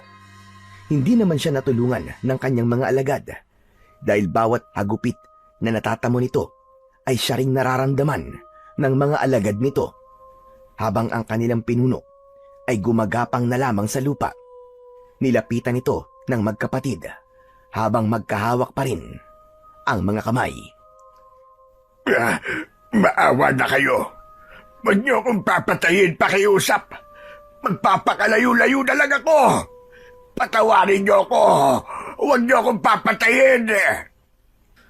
Nung may taong pinapatay kang hayop ka o pinapatay ng mga alagad mo, tapos nagmamakaawa sila sa'yo, naawa ka ba? Hindi, di ba? Hindi ka naawa. Brutal mo silang pinatay. Tapos, yung taong pinatay mo ang buong pamilya, siguradong nagmakaawa rin sila sa'yo na huwag mo silang papatayin. Naawa ka bang hayop ka? Hindi rin, di ba? Dahil demonyo ka. Demonyo! Demonyo! Kaya wala kaming dahilan para maawa sa isang kampo ni Satanas na kagaya mo. Sabay nilang inihampas ang kanilang mga sandata sa magkaibang direksyon. Pagkatapos nun, sabay ng mga aswang na nasunog ang siya ding pagkasunog ng katawan ng pinuno ng mga aswang. Nang makita nila ang pagkalusaw ng mga aswang at alam nilang tapos na, mabilis nilang nilapitan ang 2 taong nakatayo. Lola Aida! Mang Ilpidio! Salamat sa Diyos! Tapos na po. Patay na po ang mga aswang. Wala na po si Leopoldo. Malaya na po uli ang baryo. Wala na po uling sasalakay at manggugulo sa baryo natin. Tama kayo mga apo. At nagpapasalamat ako dahil nagawa niyong maalis sa landas natin ang demonyong naglalakad sa lupa upang patayin ang mga taong tahimik na naninirahan dito. Sigurado kong ipagmamalaki kayo ng buong baryo, mga bata. Maraming salamat sa pagkakaligtas niyo sa amin. Isa kayong tunay na mga bayani. Pagkatapos nun, nagyakapan sila ng maigpit. Sumali na rin doon si Mang Ilpidio. Dala rin ng kanilang kasiyahan. Hindi na nila napigilan ang mapaluha sa labis na kaligayahan. Teka, sandali. Ano yun? Ano yung amoy na yun? Ang pangya! Lola, teka. Ikaw ba yun? Naihi ka ba sa short mo? Si Raulo, batang ito. Kahit matanda na ako, hindi naman ako ulyanin. Aber, bakit naman ako iihi sa sarili ko sa lawal? Kutogan kaya kita. Napatingin sila sa nananahimik na si Jet. Tinignan nila iyon pababa. Oo. Anong tingin niyo sa akin? Sinabi ko naman kasi kay kuya na time first muna at naiihi ako eh. Hindi ako pinapansin. Kaya yan, naihi na tuloy ako sa salawal ko. Tapos kasalanan ko pa ngayon? Nagtawanan na lamang sila hanggang sa sabay-sabay silang umalis sa lugar na yon nang may panibagong pag-asa at ngiti sa mga labi. Lumipas ang ilang buwan ay nag-umpisa ng muli ang pamilya ni Jeros. Habang ang mutya naman ay nanatili na sa kanila. Hindi na yun binawi pa ng kambal na gabay. Namuhay na rin ng matiwasay ang baryong kanilang iniligtas sa kamay ng mga aswang. Pagkatapos ng 1 taon, matapos ang madugong sagupan sa mga aswang, unti-unti na ring nakabangon ang mga tao sa pinsalang dulot ng mga aswang. Nakapagsimula na ng maliit na negosyo ang magkapatid. Nagtitinda sila ng banana Q, turon at maruya na siya namang pinagtutulungan nilang lutuin ni Lola Aida. Naging mabenta ito sa kanilang baryo at talaga namang pumatok sa panlasa ng kanilang mga kapitbahay. Kaya kahit papano ay masasabi natin ngayon na maayos na ang takbo ng pamumuhay ng magkapatid. At dahil doon, si Jet ay natupad na ang kanyang pinakagusto. Nakapag-enroll na rin siya para muling pumasok sa eskwelahan at ipagpatuloy ang kanyang palaging nauudlot na pag-aaral. At madalas naman na nakagabay sa kanila si Mang Ilpidio na hinasa pa sila at si Nanay na mas matutunan kung paano gagamitin ng mas maayos ang kanilang mutya ng saging sa pakikipaglaban sa mga kampo ng kadiliman tulad ng mga aswang na posibleng magatid muli ng takot at kaguluhan sa kanilang baryo sa hinaharap. Nangako naman ng magkapatid na hanggang magkasama sila at may lakas ay patuloy nilang ipaglalaban at ipagtatanggol ang kanilang mga mahal sa buhay at baryo laban sa mga aswang sa ngalan ng pag-ibig at katarungan. Sa kwentong inyong napakinggan ay pinatutunayan ng magkapatid na kahit gaano kahirap ang unos mula sa pagiging ulila hanggang sa mabibigat na araw sa ginagapasang sagingan at sa madidilim na banta ng mga aswang, ay hindi matitinag ang dalawang pusong nagmamahalan at nagtutulungan. Sa piling ng kanilang Lola Aida, natutunan nilang bumangon, magpakatatag at huwag kailanman sumuko. At sa bawat laban na kanilang hinarap, naging sandata nila ang pagkakapit-bisig at dalisay na pagmamahal sa isa't isa.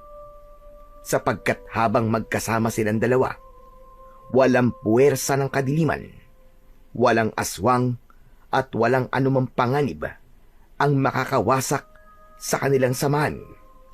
Sa tulong ng pagmamahal at pagkakaisa, lagi at lagi silang magwawagi.